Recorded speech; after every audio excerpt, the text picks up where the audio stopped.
Start. Mr. Vice Chairman, I was speaking about the need for developing a strong UN delegation. I wish that the Honorable Prime Minister would give his attention to this aspect of the matter, particularly in view of the fact that in the next decade or two, politics all over the world would take an complex character, and it is necessary that men are trained from now on for taking part in international affairs. In the UK and the United States, such delegations are built with men who have wide knowledge of international affairs, and there should be other qualifications for a man to be included in such a delegation. In this connection, I should also like to mention that it is time for government to develop sound conventions regarding the conduct of foreign affairs. In the United States, they have accepted the principle of bipartisan consultation on important affairs of policy.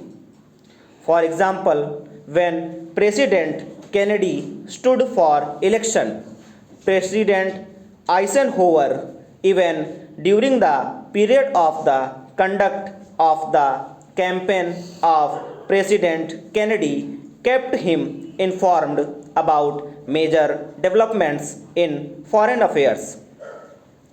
We have seen our government sending troops out of this country to the Congo, and at that time I had raised the point that before troops left our country for any assignments of an unusual character like the Congo assignment, members of the opposition should be informally consulted. There will be no question of any leakage of information whatever if leaders in the opposition are consulted on important aspects of foreign policy.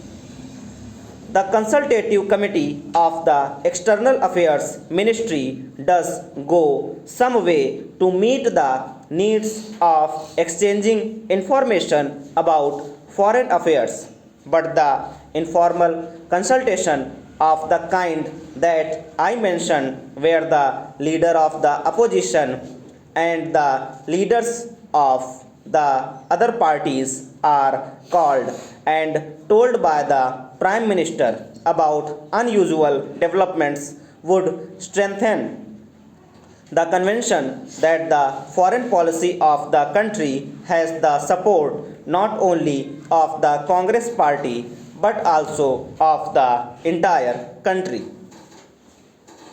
I was speaking about our external publicity, and it is a subject on which I think I can speak with some confidence, as I have been old-time newspaperman in this country. The material which is sent out to foreign countries is extremely scrappy and useless. There is included in these messages some statement of what this minister was saying somewhere.